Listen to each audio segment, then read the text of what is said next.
दोस्तों, आज की वीडियो में हम बात करेंगे अंकिता भंडारी केस के बारे में। तो चलिए शुरू करते हैं। पुलकित आर्य बीजेपी से रह चुके राज्य मंत्री विनोद आर्य के पुत्र हैं।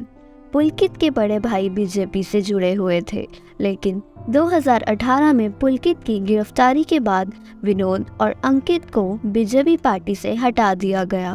पुलकित उत्तराखंड में वंत्रा नामक एक रिजॉर्ट चलाते थे। उस वक्त पुलकित को अपने रिजॉर्ट के लिए एक रिसेप्शनिस्ट की ज़रूरत थी, तो उसने OLX पर रिसेप्शनिस्ट के लिए डाला था। उस ऐड पर नज़र पड़ी जम्मू के रहने वाले एक लड़के पुष्पदीप की, जो उस वक्त उत्तराखंड में रहने वाली अपनी दोस्त अंकिता के लिए जॉब ढूंढ रहा था। तो पुष्पदीप ने ये जॉब अंकिता से करवाने का फैसला किया और उसे जॉब भी मिल गई। अंकिता भंडारी जम्मू के एक छोटे से गांव श्रीकेओट की रहने वाली थी। अंकिता के गांव से जाने वाले रास्ते बहुत ही घने जंगलों जैसे थे और वहां का जीवन बहुत ही कठिन था। अंकिता के पिता वीरेंद्र भंडारी पहले सिक्योरिटी गार्ड की नौकरी किया करते थे, लेकिन किसी कारण उनकी नौकरी चली जाती है। अंकिता की मां आंगनबाड़ी कर्मचारी थी। अंकिता का एक भाई भी था जो दिल्ली में रहकर पढ़ाई करता था। 28 अगस्त 2022 को अंकिता अपने पिता के साथ करीब 130 किलोमीटर दूर वंत्रा रिजॉर्ट चली गई। कुछ पेपर वर्क के बाद अंकिता ने वहां 10,000 रुपए में रिसेप्शनिस्ट का काम करना शुरू कर दिया।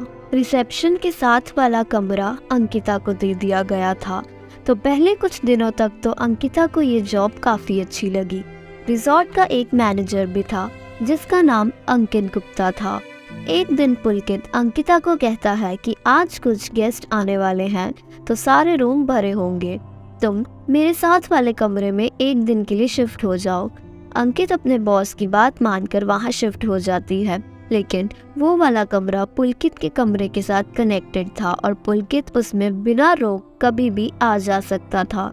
और उस कमरे में उस दिन पुलकित ने शराब भी पी रखी थी, जिस वजह से अंकिता ने उसे बहुत खरी खोटी सुनाई, लेकिन पुलकित उससे माफ़ी मांगने लग पड़ा।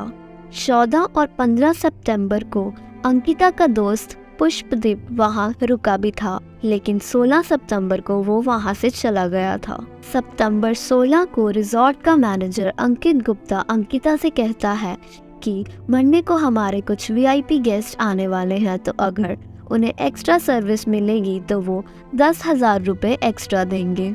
ये सुनते ही अंकिता आग बबूला हो गई और अंकित गुप्ता पर बहुत गुस्सा करने लगी। तभी अंकित गुप्ता ने अपना बयान बदलने पे बोला, जो तुमसे कोई और लड़की की बात कर रहा हूँ जो तुम्हारी नज़र में हो। ये सारी बात वो अपने दोस्त पुष्पदीप को बताती है।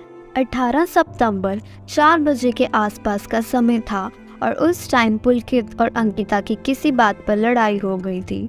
उस वक्त रिजॉर्ट के सभी कर्मचारियों ने भी अंकिता को रोते हुए देखा था। पुष्पदीप का कॉल आने पे अंकिता ने कहा कि मुझे पुलकित सर ने कोई काम के लिए बाहर बुलाया है, मैं तुम्हें बाद में कॉल करूंगी। ये कहकर अंकिता फोन रख देती है। थोड़ी देर बाद पुष्पदीप के फ़ोन पर वृंदावन रिजॉर्ट के मलिक पुलकित का कॉल आता है और वह बोलता है कि मुझे तुम्हें अंकिता की शिकायत करनी है। वो आजकल ठीक तरह से काम नहीं करती, हमेशा फ़ोन पर ही लगी रहती है। हमें इस जॉब के लिए कोई और चाहिए। उसके बाद पुष्पदीप अंकिता के फ़ोन पर कॉल करता है, लेकिन उसका मोबाइल स्विच ऑफ आता है। तो फिर वो वापस पुलकित के मोबाइल पर कॉल करता है। कई बार कॉल करता है, लेकिन पुलकित फ़ोन नहीं उठाता और थोड़ी देर बाद पुलकित का भी फ़ोन स्विच ऑफ आने लगता है। उसके बाद पुष्पदीप को लगता है कि ज़रूर अंकिता कोई मुसीबत में है, नहीं तो वो रिजॉर्ट वापस आकर मुझे कॉल ज़रूर करती। अगले दिन भी पुष्पदीप पुलकित और अंकिता के फ़ोन पर कई बार कॉल करता है, लेकिन दोनों का फ़ोन स्विच ऑफ ही आता है। लेकिन फिर पुष्पदीप किसी न किसी तरह रिजॉर्ट के मैनेजर अंकित गुप्ता का नंबर निकालता है और उसे कॉल करता है। उसका मोबाइल पुलकित उठाता है। पुष्पदीप उससे बोलता है कि मैंने आपके और अंकिता की कॉल मोबाइल पर कई बार कॉल किया, लेकिन दोनों का फ़ोन स्विच ऑफ आ रहा था। तो पुलकित बोलता है कि मेरा तो फ़ोन अंकिता के पास ही है, उसने मेरा फ़ोन रात को लिया था और अभी तक वापस नहीं किया है। मैंने सौरभ को उसके कमरे में मेरा मोबाइल लेने के लिए भेजा तो देखा वो सुबह से अपने कमरे में है ही नहीं।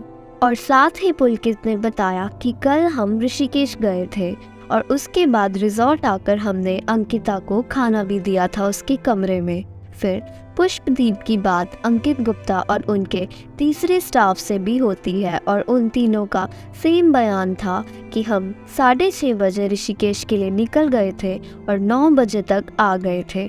उसके बाद 9:15 हमने अंकिता को खाना भी दिया था उसके रूम में ही। पर एक बात नहीं समझ आ रही थी कि रिजॉर्ट आने के बाद अंकिता ने फ़ोन क्यों लिया था। अगले दिन पुलकित ने बड़ी ही सावधानी से अंकिता की गुमशुदा की रिपोर्ट पटवारी को लिखवा दी। अगर आपको नहीं पता तो पटवारी उन्हें कहा जाता है जो दूर के इलाकों में पुलिस की जगह पर पेट्रोलिंग करते हैं। ये इसलिए होता था क्योंकि उत्तराखंड में क्राइम बहुत था। लेकिन अब बात कुछ और है। उसके बाद पुलकित किसी न किसी तरह से अंकिता के घर वालों का भी नंबर निकाल लेता है। उसके बाद वो उसके पिता को कॉल करता है। वीरेंद्र भंडारी 19 सितंबर को ऋषिकेश गए और वहाँ के थाने में पटवारी वैभव को रिपोर्ट लिखवानी चाहिए। तो वैभव ने कहा कि आज मैं छुट्टी पर हूँ। उन्हें पता चला कि वैभव और पुलकित आर्या में बहुत गहरी दोस्ती है और वैभव ने उस दिन जान के छुट्टी ली थी।